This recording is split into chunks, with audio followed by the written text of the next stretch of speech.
Hello, hello, everyone. So glad to see all of y'all here. Thank you for coming to our Fanbases and Accessibility workshop tonight. If you could turn your camera on and leave your mics off so that way everyone can see your beautiful faces and get to know who you are, and also make some great connections tonight. We'll be dropping a contact sheet in the chat so you can better make those connections. So yeah. What's up, everyone? I'm going to say hi to a few people, but the question of the night is first answer who you are, what's your name, and then what fan base are you a part of, since we're talking about fan bases tonight. So I see Colton VA. Hi, if you can unmute yourself. If you're a part of a fan base, what fan base are you a part of? I don't know. What is that? What's the question? What fan base are you a part of? Like, what do you mean? Oh, so like, Nicki Minaj has her Barbs, BTS has Army, 5 Seconds of Summer, they have a fan base. Are you a part of it? Oh, I've never identified with the fan base. I'm a fan of a lot of bases, I guess. I feel that. We love that.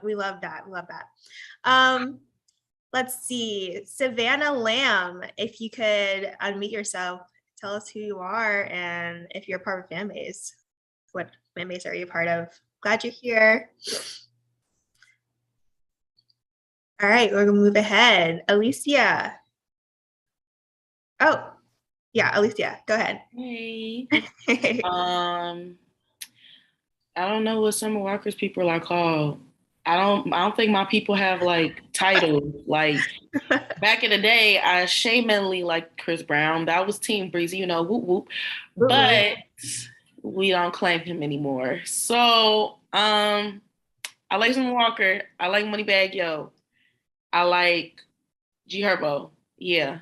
So 150 Dream Team. Yeah, that's who it is. We heard that. Slice QB Beats. I love your name.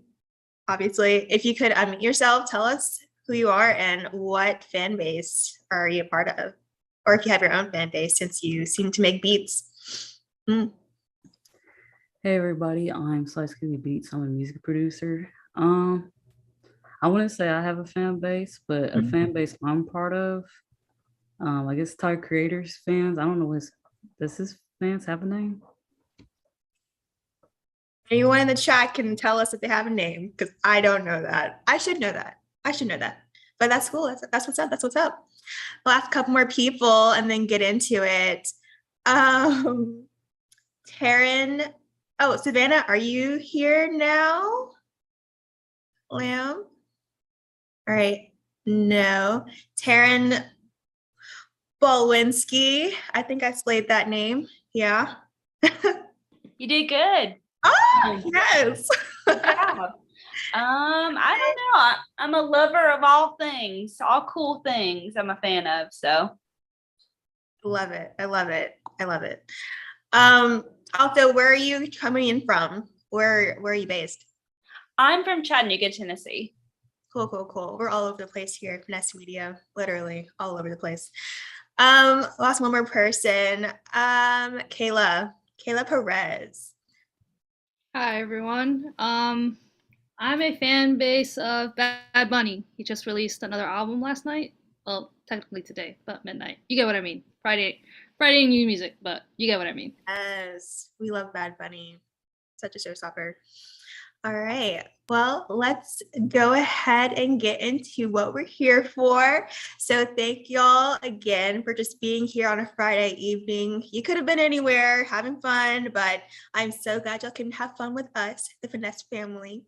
Tonight, we'll be discussing the topic of accessibility and how it relates to the fan experience and the music industry in general.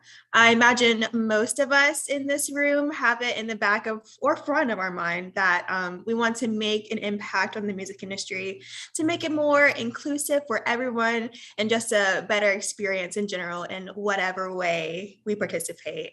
So tonight we have a very special guest speaker who is making a name for herself in many areas of the music industry, especially fan engagement. Carly Webster is the founder of DisabledSOS, a nonprofit organization that strives to create safe and inclusive spaces for disabled fans and fan bases by creating fan projects that everyone can participate in, which are also developed and backed up with educational and representative resources. Hi, Carly. We're so glad you're here. Hi, thanks for having me. Yeah, Carly has graciously prepared a presentation for all of us tonight. So we'll start with just a question about who she is, and then we'll go into what she has in store for us. So Carly, can you tell us a little bit about your background? What made you want to be a part of the music industry? Well, it's actually a very specific experience.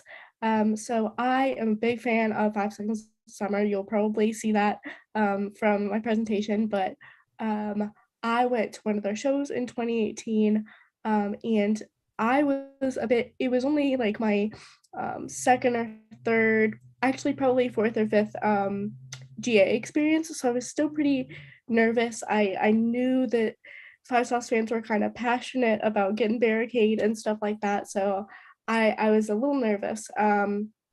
But I had sound check, so their VIP coordinator, Angie, shout out to her, made sure that I myself and my friend got into the pit safely. She had security escort us. It was great, and so that just made me feel really safe and cared about and seen. So that's kind of why I want to be in the music industry, but also it's just fandoms and fan bases have been a huge part of my life for a long time, and I want to make an impact on people ultimately. And music has a huge impact on people, and I want to make sure that everyone is able to experience that. So I am part of like a number of fandoms. I've organized a ton of fan projects for several fandoms. I consider myself like a fan project organizer, a writer, creative, whatever you want to call me.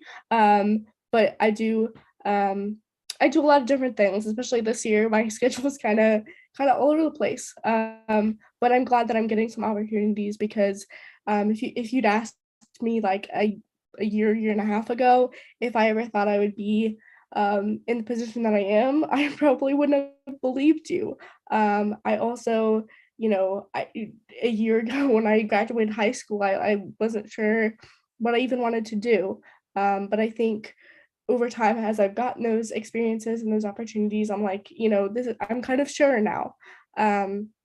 So yeah, I'm kind of really looking forward to my journey. So thank you, Kit Kat. Amazing, Carly. We do love a multifaceted queen. Yes, yes, yes. All right. So let's go ahead and see what Carly has prepared for us. I've already seen it. It's amazing. It's already amazing. So go ahead, Carly. Take it away. Okay.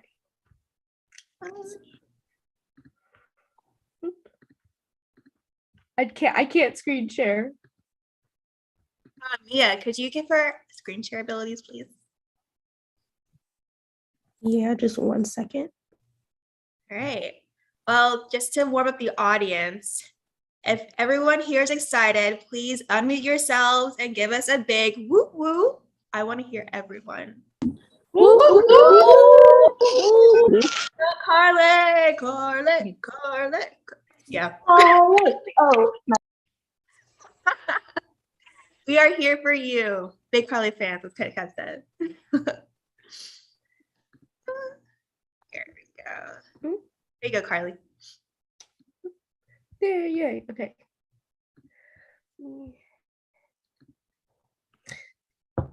Okay, everyone.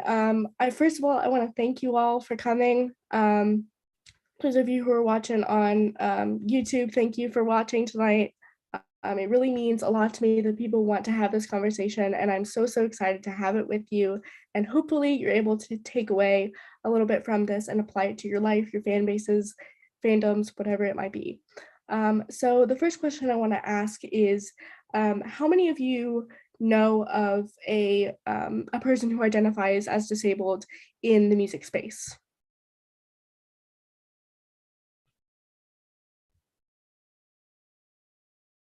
So quite a few of us. Yes, disabled people, you know, we're on a spectrum, and we're a large part of the population. By including us, you're including just so many people, so many different backgrounds. How many of you, either that same person or somebody else, how many of you know someone who has had access issues either online or at a concert?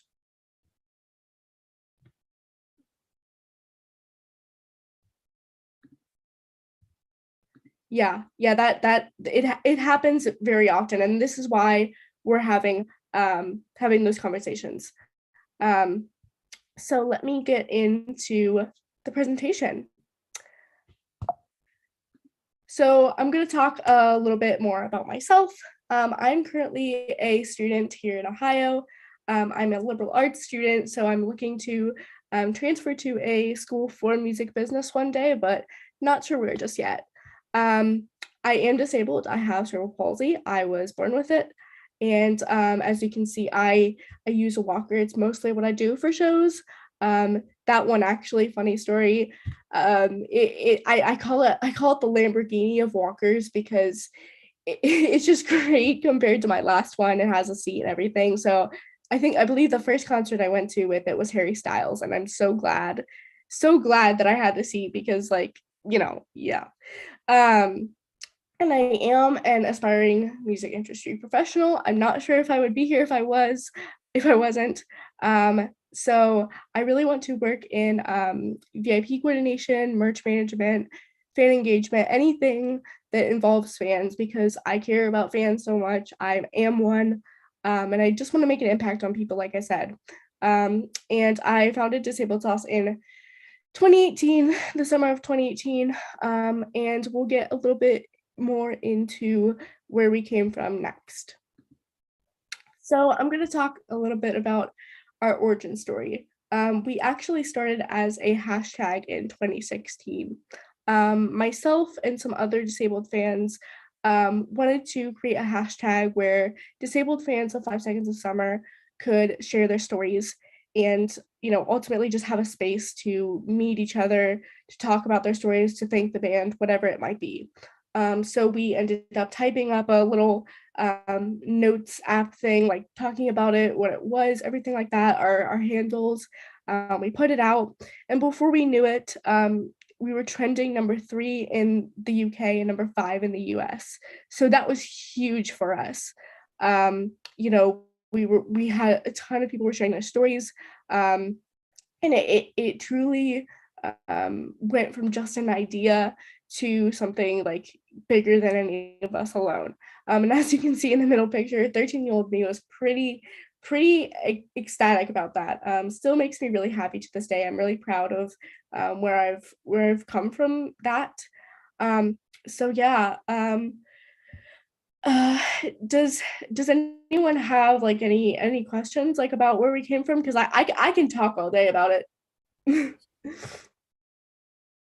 Yeah, guys, feel free to ask questions with pauses in the middle of Carly's presentation. This is an interactive space, so go ahead. I would like to know, did you meet 5 Seconds of Summer? Like, actually, I have met Ashton before. I have not met the rest of the band. I'm hoping that's gonna happen sometime soon. It's kind of, you know, been my dream for quite a while, but yeah. So and you'll see kind of how me meeting Ashton kind of happened, which is related to all of this. So let me go into kind of our projects. We've done quite a lot of things, but you know, talking about them all would you know take forever. But I do want to address the fact that we did some tour projects for 5 Seconds of Summer's 2018 tour. We had people put blue like light blue paper over their flashlights. It kind of represented, the wheelchair symbol, stuff like that. And also, I really liked it because we picked their song called Ghost of You. And if any of you know about that song, it's a ballad. It's very emotional, but we wanted to relate it to the fact that disabled fans, sometimes they feel like they're in the background, like they're not seen as much. So it kind of relates to that. And it's very it's a big thing for me, and it's a big thing for us as well. So we had people like hold up blue lights, and the show lights for that song ended up being blue as well. So it was very cool to see that as well. And blue kind of became our color, everything. So yeah. I wish I would have brought it out, but a friend and I, we had some flags made. So those are really special as well. But then the other thing that I want to talk about is our book. I spent quite a few months gathering stories from fans all over the world, from a variety of backgrounds and disabilities. Basically, it was a space for them to, say whatever they wanted, tell their story, thank the band. We included all kinds of bits from our stuff, what we've done.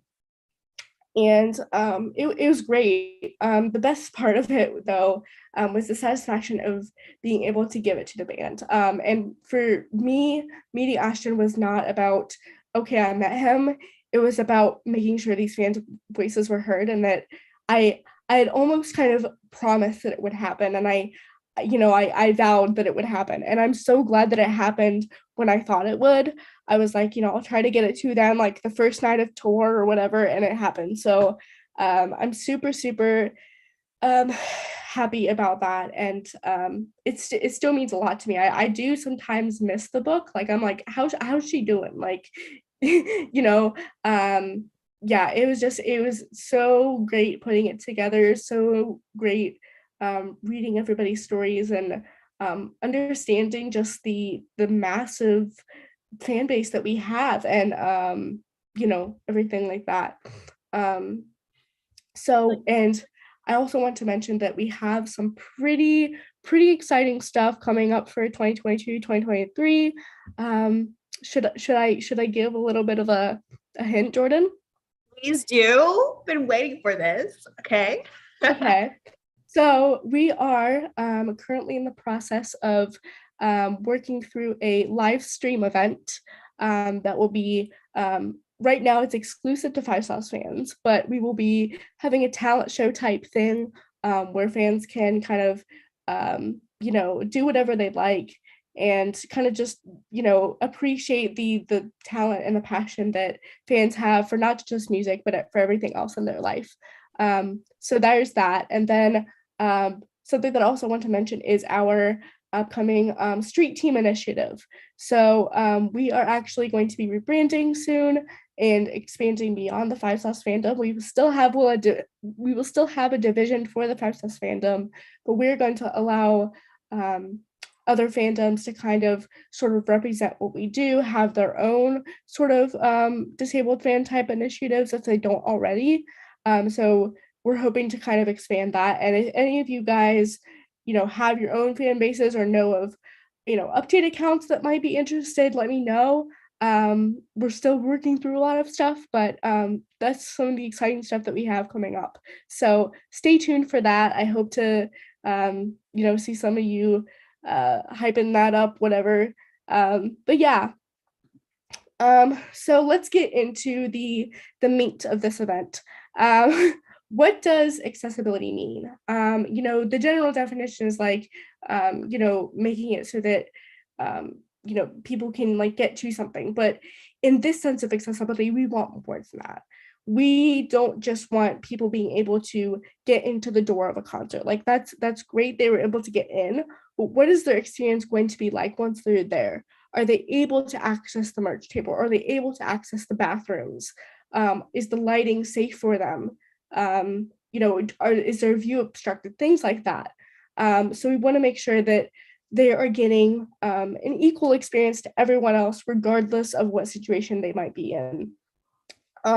It's also about removing barriers. So taking things away that would bar them from having that experience, and making sure that they're comfortable and enjoying themselves in that environment, whether it's online or in person. We don't want, obviously any discomfort or stress to be caused, because, they're just there to enjoy the music, enjoy whatever, just like everyone else. And accessibility is going to be different for everyone. Someone who is neurodivergent is going to have different needs than someone who's physically disabled, vice versa. So it's important to recognize that as well. What works for one person may not work for another person. So, flexibility is also super, super important for this. So accessibility is important for fan bases because it allows everyone to be involved. You want to have, when you have a fan base, you want to have as many people as you can, because the more people, more power there is, more people to promote your stuff. So if everyone is involved, then that's, obviously more energy put into promotion and spreading the word on things. Not only that, but it makes fans feel recognized and heard. It's one thing to say, oh, I support my disabled fans, but it's another to, show them that you care by showing certain actions, making those venues accessible, supporting causes that benefit disabled fans, calling something out when you see it. Those little things just mean so much to us and shows that we're really being considered. And not only that, but the fan base is also more inclusive and can grow, because if you're, like I said, if you're excluding an entire group of people, that's, less for you, less for them. And they can just be part of something that's bigger than themselves. And honestly, many of you probably know how great of a feeling that is. It's really just awesome. And it's comforting, especially for those who may not have anywhere else to enjoy their interests. And that's where I go into the fact that digital spaces are the only spaces for some people due to a variety of reasons. So we want to make sure that those are accessible, those are inclusive, and those are giving the same experiences as everyone else, and that the experience that they have is, one that they feel is, adequate, enjoyable, etc. So the next thing I want to talk about is digital content, especially when we're in a pandemic. The internet is kind of everything, and the internet is still becoming everything. So it's important that you make your digital content accessible, visible to everyone. There's several different ways to do this. The first thing you've probably heard of is alternative text. This allows for image description, so people with visual impairments can understand what the photo is showing. It's also important for screen readers as well. And you want to have captions on video content where you can. So I know that sounds like a little bit of extra work on the video graphics side, but trust me, people will be so grateful that you did. Because honestly, some platforms like YouTube are not great with the captions at times. So putting those manually in can sometimes be a lot better. Another important thing, especially when you're making graphics, contrasting and fonts are two really important things. There's actually I learned this from the organization that I volunteer with, Girls Behind the Rock Show. There's actually a thing called Section 508, which makes sure that people are being compliant in terms of digital accessibility. And you don't want to have colors that that aren't contrasting very well, because then people with low vision will not be able to read it. And fonts interfere with screen readers as well. So, making sure that it's not only easy to read, but also it can go through a screen reader. I don't know if anyone does, drop it in the chat. I don't know if there are softwares or anything like that that you can test with. But if I do find out, I will, make those resources available on my platforms. But there's also button descriptions, and these apply largely to websites, but understanding where buttons go, what they say, is also really important to making a website accessible. So because people don't want to be clicking something they don't know where it's going. And then I will also address this on the kind of in-person side of things, but warnings are important as well. So if a video has a lot of flashing, that's going to be important to warn people about, so we are not at risk of seizures or overstimulation again. But yeah, those are just a few things. The screenshot that I have over here is from Instagram. You have to go into the advanced settings. This is going to differ from platform to platform, but I would suggest, especially when you're using a new platform, to kind of check those accessibility settings, see what's available, and understand what your options are, and going through those options and kind of completing those steps, because if you've got all those boxes checked, you're good to go. We want to go above and beyond what the bare minimum is. So if you can do more than alt text, if you can do more than captions, great. But these are just a few ideas.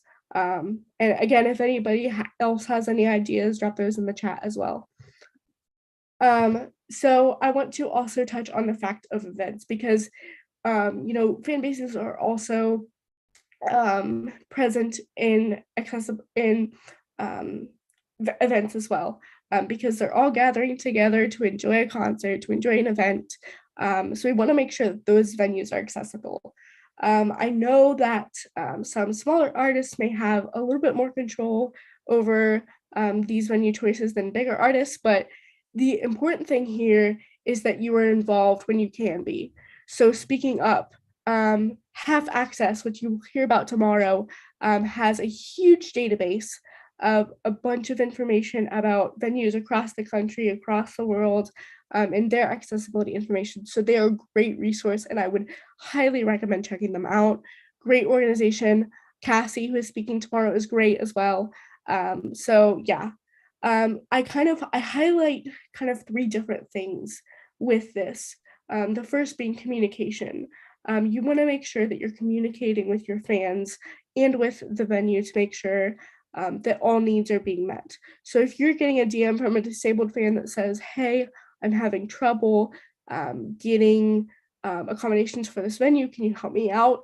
Do your best to help them, and make sure that they're not kind of left in the dark, because I've heard of some stories where, disabled fans sometimes need weeks, months in advance to plan out accommodations and stuff like that. So making sure that that's happening as early on as possible is great, because then they can know what to expect. They can know, okay, is this something I can actually do? And transparency as well. I will give a very great example of this. Some of you may know the Wonder Years. They are an alternative band, but they recently had a tour and they made accessibility information. They actually partnered with Have Access to make accessibility information available to everyone. They put COVID information. I'm pretty sure they also had lighting information, all that kinds of stuff before tickets even went on sale. So again, people could know, okay, can I go? Is this something I'm physically able to do? So yeah, that was a great thing to see, and I'm so glad that they did that, and I'm hoping more people follow in their footsteps. But just being transparent, letting people know, okay, are these venues accessible or not? And if not, what issues might people encounter? And you also want to be proactive. So again, doing it as early as possible, solving problems before they arise, expecting things. Again, I'm talking about, light shows. Those can cause, again, seizures and stuff like that. Another great organization is Lead DIY. They work to provide warnings at merch tables, in venues, stuff like that for light shows, so that people know exactly what to expect. and can be proactive against those medical emergencies. I also want to touch on VIP events because a few years ago, I heard of a story where a fan purchased a VIP ticket and could not get to it because it was not wheelchair accessible. So making sure that those things that people are paying extra money for as well are accessible. So if it's upstairs, maybe consider putting it downstairs. If there's an elevator, good. But yeah, making those accessible as well. And I also want to touch on the fact that some disabled fans have carers or companions that will go with them to shows because their particular situation requires it. There are many situations where these carers have to purchase tickets to a show that they maybe not necessarily would need a ticket to, or just to even be there with the person. So where you can, try to work out situations where people don't need to purchase a ticket, could just be there for the support, because no one should have to pay extra money to have safety, stuff like that. So also with COVID, we have seen a rise in virtual events, virtual concerts. Those are great, and I hope they continue. But when you can, try to have virtual options. Hosting events like this on Zoom is great, because not only is it, you're thinking about the health of others, but you're also thinking about those people at home that may not be able to make it to an in-person meetup. If you have the resources to do so, live stream your shows. I did an entire a paper in my business class recently about that. So yeah, and then inclusive language. I also was told a story about a friend of mine going to a show, and the band was telling everyone to jump, and it seemed kind of insensitive because of the disabled fans that were there. So just being mindful of that sort of language. I understand that it can be difficult to change because it is so normalized, and we get excited, we get into the heat of the moment. So making sure that your language, both online and offline, is inclusive as well. So fostering a positive environment. One thing that I want to talk about first and foremost is that there seems to be at times a sort of hierarchy in fandoms. And I did a paper on this. It was really great. But it seems as if fans who are able to get up front, are able to meet the artist, are maybe given more support, more attention than those who may be in the back. It can feel really hard when you're barred from having those experiences just because of something you most likely can't control. And so, sometimes these fans feel less than. They feel kind of, disconnected from the artist, from the event. So it's fans' job, and it's also the artist's job to make sure that those hierarchies are kind of avoided. It's a really subconscious thing as well. I recognize that. So just doing the work where you can, having conversations with people. But again, just be responsive and willing to take initiative. Do things that maybe others won't. Talk to your team. Educate them, even if it's day of show and everything is hectic. Have a checklist. Make sure, okay, do we have our VIP area set up in a space that people can get to? Do we have people prepared for medical situations? Stuff like that. So just making sure that everyone is on the same page. This, you can kind of encounter issues, especially when it comes to venues, but again, do the communication where you can. All that we ask is for your best. So just having those conversations is super important. You also should stand up against ableist language and practices. And this Carly, I have. your audio went out for a second. But Uh-oh. you're back. Oh my god. Okay.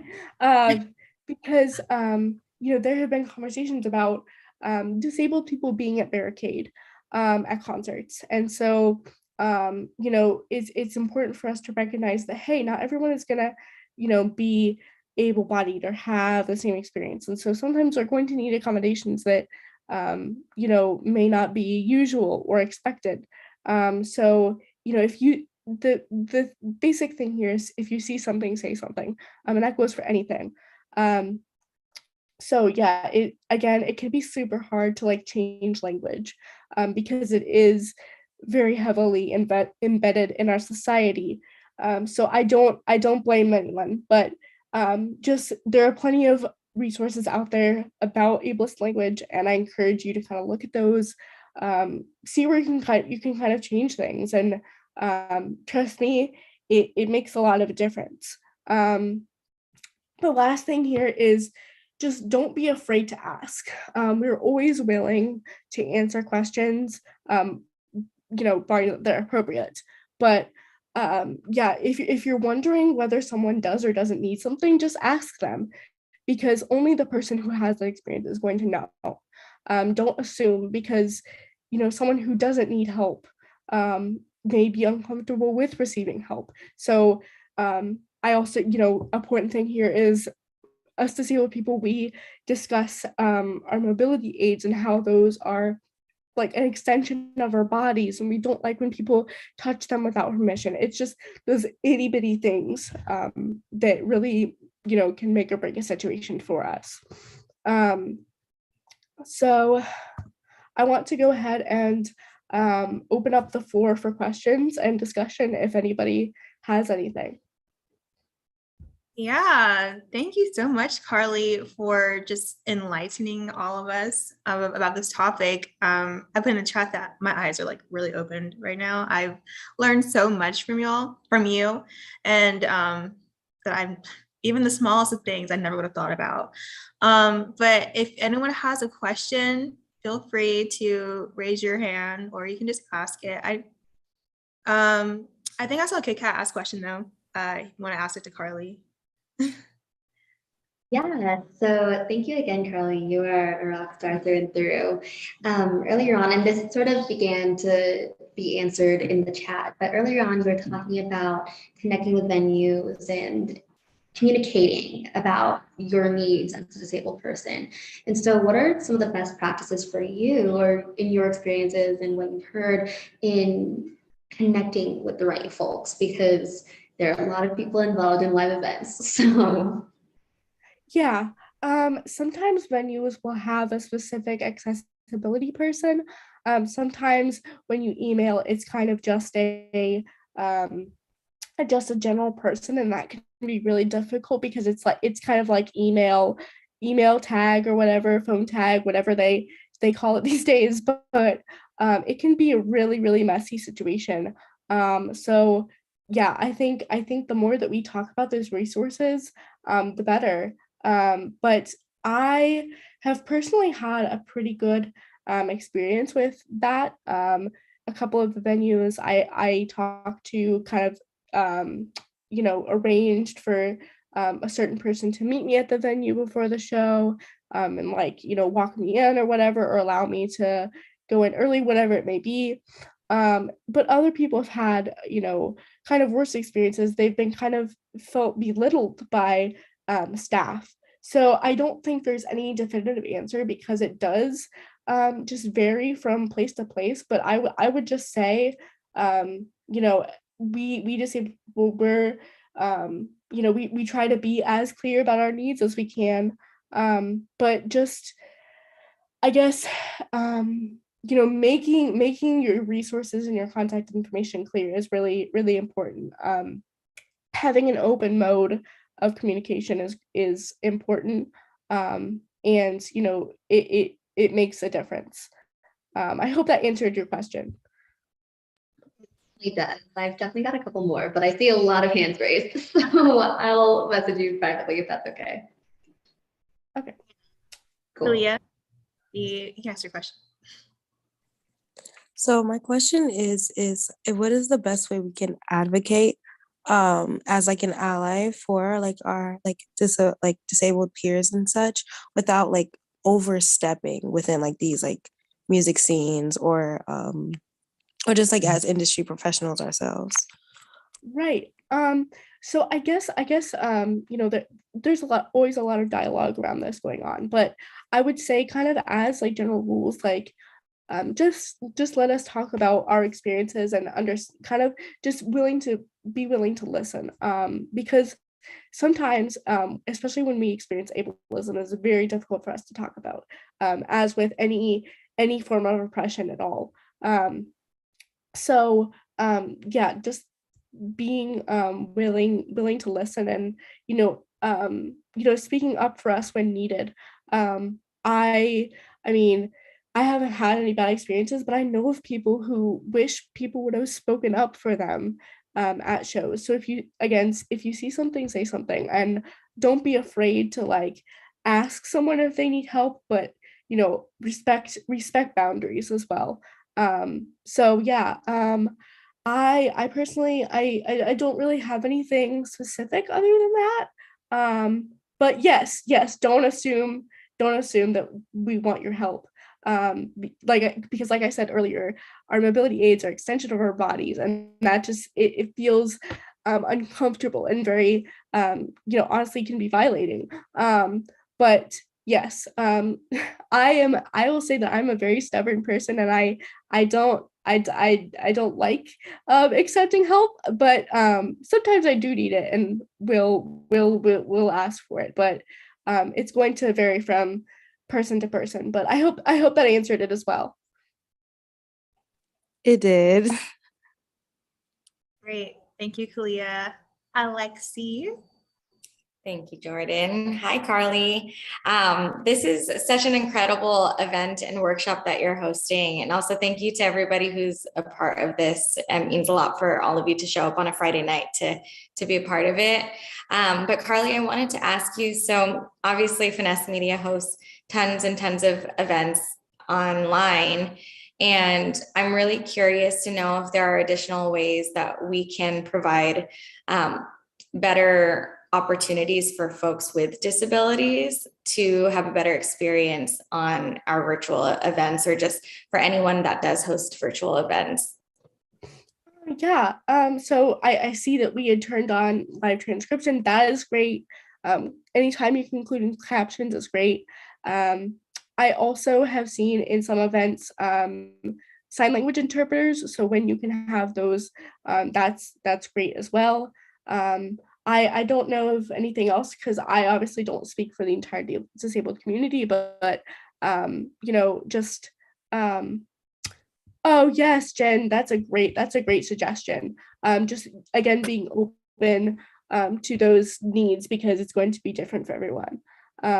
Yeah, so I hope that helps. Yeah, that's awesome. And for those that are, so we've got a couple lives going, by the way, just so that we can get as much visibility on this event as possible. So for those in the lives, Jen Martinez in the chat said, add a question to the Eventbrite sign up asking for accessibility needs maybe. So yeah, those are really helpful. Carly, this is awesome. Thank you for answering my question. Thank you. Thank you, Alexi. Sage. Hey, Carly, thank you so much for all of the information that you've given us so far. Super eye-opening and informative, and everything that you said, I've written down already. But my question is, as a planner of events or just wanting to plan more events, how do I make sure that I'm hitting, and I mean, I know you talked about accessibility being on a spectrum, but what can I keep in mind to make sure I hit every kind of need? Like, how do I make sure that I'm hitting every checklist or checking every box? Honestly, I would start personally with research. Understand, okay, if you're using like an in-person venue, understand, okay, how is this laid out? What barriers might there be? Are the doors big enough for wheelchairs? Stuff like that. it can be the little things. But I would also say, where you can, kind of talk to disabled people, see what thoughts they might have, before you're even promoting. Yes, get to know your audience, yes. But before you're even promoting the event, kind of understand, okay, who is going to be there, what who needs what to be there and to be present, and to understand and enjoy everything. But as well, I would say, yeah, just do your research, kind of include people where you can, and yeah. Thank you so much. Of course. Thank you, Sage. Colton, I know you had your hand raised, but yeah, go ahead. It's your question. So I actually had a few questions, but I'll just ask this one. I'm curious to know how venues can relay the information in a easily accessed way. Oftentimes you see about events going on or shows happening, but there's never outreach about like, hey, we're accessible. So how do you recommend to venues to do that? Again, just like transparency. Another thing that Half Access does is they do their research and they figure out, okay, where's the accessibility information. And fortunately, some venues don't have any information at all on their website, and so they have to call, and sometimes it's like one person says one thing, then another person says another, and I recommend just streamlined communication. Everyone should have an understanding of what the accessibility looks like, that it should be on the website itself should be accessible, and that communication with the fans of the venue also should be good. But what are your other questions? I'm open to answering anything. So if I could ask another question, how do you promote accessibility for the ticket vendors? The big ticket vendors. Often I think the issue is a lot of robots buying all the tickets up. So how do you ensure that there's equal accessibility for somebody who might not have quite that capability, that speed? So this is kind of out of my wheelhouse a little bit, just because I don't have a ton of knowledge on it. But I will say that while I was kind of doing some research for my presentation, kind of making sure I had everything, I saw that one of the things that people were talking about was the inaccessibility of ticketing sites, and how some companies are working together to kind of work on that. I am not familiar exactly with what the accessibility issues are, but I'm assuming it has to do with like alt text and stuff like that, because I'm not sure if like someone goes on Ticketmaster and they hover over a seat, can it tell them what they're seeing? I also noticed one time that actually made me pretty upset. I noticed that for a show, I was looking at tickets, and there was a whole row of like ADA seats, or at least like companion seats or something like that. But then I looked again, and I guess they were changed to regular seating, and the price was like price was knocked up or something like that. So just making sure that if sometimes with space it can be limited, but just allowing for as many people, and being prepared. Like you can't assume that, okay, for this show there's only going to be 2 or 3 people that need access. No, it's gonna be, again, different for everyone, and you have to expect the unexpected. But yeah, it's not something that I can, I guess, answer directly, but I guess that's another area of conversation. You're very knowledgeable about this anyways, Carly. That was great. I hope that answered your question, Colton. Move on to Kit Kat. Okay, good. So something that I was thinking about as we were prepping for this event and when you were brought on, Carly, we were starting all of this and planting seeds for this. A lot of times when we talk about diversity, equity, and inclusion, we often miss folks with disabilities. I know I have a few friends that are outside of the music industry that often chatted with me about that and that sort of like the way that we can redefine inclusivity to make sure that we address disabled folks. And so I guess not just asking about how to be a better ally, but what are some topics that you wish that we would educate ourselves on? So then you don't have to articulate that. That shouldn't always be your responsibility, you know? So what are some things that you would like to see from our end to be better about?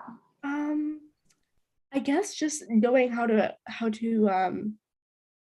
yes, the disability spectrum. Yes, exactly. I feel like a lot of people who maybe are less knowledgeable about it assume that there's kind of one end and another end, and either you're able to walk or you are have a wheelchair or whatever. They're only familiar with what they've seen, and I can understand that. But there's so many yes, invisible disabilities as well, and that's part of the dialogue about concerts, barricades, stuff like that. People do have invisible disabilities that aren't, kind of outward.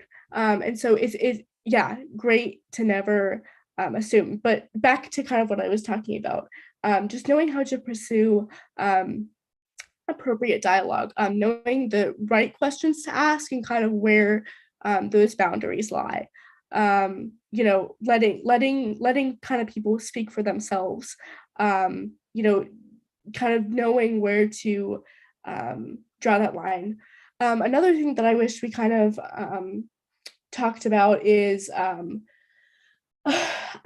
guess like how because ableism is systemic and embedded in our society, that can kind of bleed into fandoms a little bit. People are like with language and everything like that. So kind of just how it influences fandoms and how I think I can kind of give an example.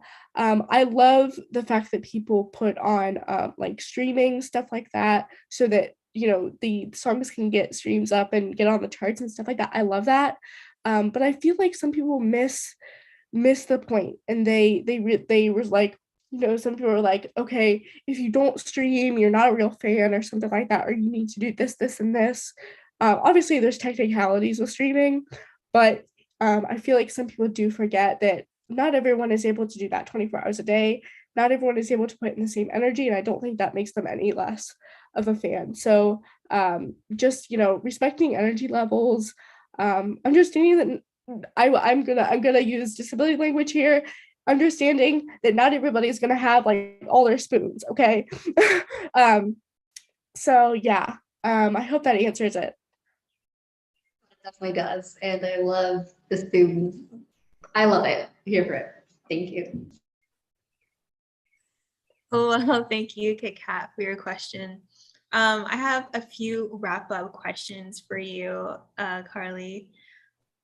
So what can we here today, all of us in the audience, do to just start being more aware of just others in general that are different from us? Not really like being an ally, just just implementing it into our everyday lives. I guess we should. Just I guess, like you said, implementing your everyday life. Make it a habit to put alt text. Make it a habit. Make sure that, like, if, for example, if you're an artist or a company, make sure that your social media team is ready to put whatever they need on their content. So making it part of your daily life, your routine, is great. And just incorporating disabled voices when you can. We like Kat said, I think disabilities are often forgotten in the DEI conversation. So um, yeah, I think, just letting everyone have kind of their voice be heard. And I think also including, the different parts of the spectrum, having someone who's not neurodivergent, having someone who is physically disabled, having someone who deals with an invisible disability, just, making sure kind of, yeah. So making sure that kind of everyone gets to have their piece, Okay. And one last question for you about your organization. So what are some aspirations that you have for DisabledSOS just going forward? I really would hope that we can kind of just expand what we're doing, include more fandoms, and I hope that one day we can become an official 501c3. We kind of just don't have the resources for that right now, but I'm hoping that once we get kind of going again, we can become more active. And I can say that with confidence, I don't plan on stopping anytime soon. There have been times when I've gotten really, really burnt out and really, really tired because this work can be exhausting, and especially when you're not getting the support that you might have hoped. But yeah, I'm looking forward to the things that we have coming. And I think now that I'm kind of where I am in the industry, I think I want to make waves, I still want this to be part of my career and my life. I don't want this to just be a moment, and I hope this can start bigger conversations and make people happy. I love that, Carly. I am looking forward to all that you do in the future.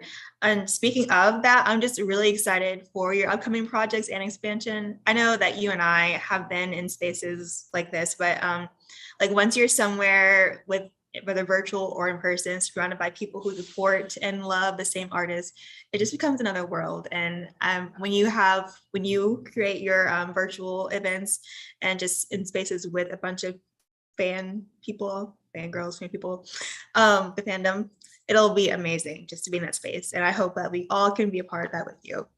So thank you so much. Thank you for all the support in the chat too as well. I see you. It means the world to me because honestly, word of mouth and everything is what we rely on. So tell your friends is what I have to say. So yeah, thank you so much. And you guys can always ask me questions and stuff like that. I'm more than willing to help. Let me go ahead. I'm gonna pop in the chat our link tree, which has our website, stuff like that you can check out and give us a follow if you would like. Let's see. There we go.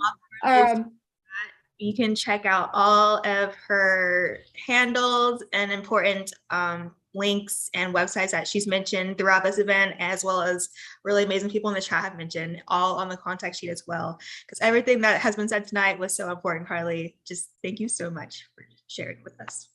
Thank you guys for having me. Thank you so much to the whole Finesse team for doing this. I'm so eternally grateful for all your support. And yeah, it means the world. Thank you for giving me a platform to speak about this. Of course. Well, everyone, thank you for being here. That wraps us up. So have a great night. Wait, Jordan, tomorrow. Oh my gosh, yes. Tomorrow, before I'll go, we do have our Saturday event. We'll be discussing accessibility in the music industry. Kat, will you tell us a little bit about the event? Yeah, so tomorrow at 12 p.m. Eastern, we will be meeting with 3 incredible speakers. Carly was just kickstarting this awesome weekend for us. The warm-up. Yes, the warm-up, and we love it. So we will be meeting with Mini Producer, who has spoken with us in the past couple months or so. He is a part of Beats Club. He's an Atlanta-based producer and an incredible creative that can speak on this topic. We are also meeting with the founder of Half Access, something that Carly mentioned earlier, Cassie Wilson, which we are very excited and grateful for. And finally, we'll also be meeting with DJ Sabira Najee, I believe it's pronounced. And thank you, Sage. And she has been working with Golden Voice to extend Golden Voice Black, which is going to be continuing about accessibility and DEI initiatives, not just for disabled folks, but also for BIPOC folks, LGBTQ folks, and as well as disabled folks. So she recently just performed at Coachella. She partnered with a few companies to make Coachella more accessible. So incredibly excited for this dialogue. And yes, woo, intersectionality. Exactly, Jen. And this will be hosted by the one and only Sage. So make sure to tune in tomorrow. We will also, if you are present for the entirety of the event, if your camera is on, if you are active and engaged in that dialogue, you will be entered into a raffle to potentially win $200 cash prize. So let's talk about how to make this space more equitable, and let's also get potentially money. You know, it's fun. So cool. That's everything. Yes. All right. Thank you, KCAP. Well, now everyone, thank you for being here. Thank you for spending time with us. And we will see y'all tomorrow, because we will see y'all tomorrow. Thanks, everyone. Thanks, Carly.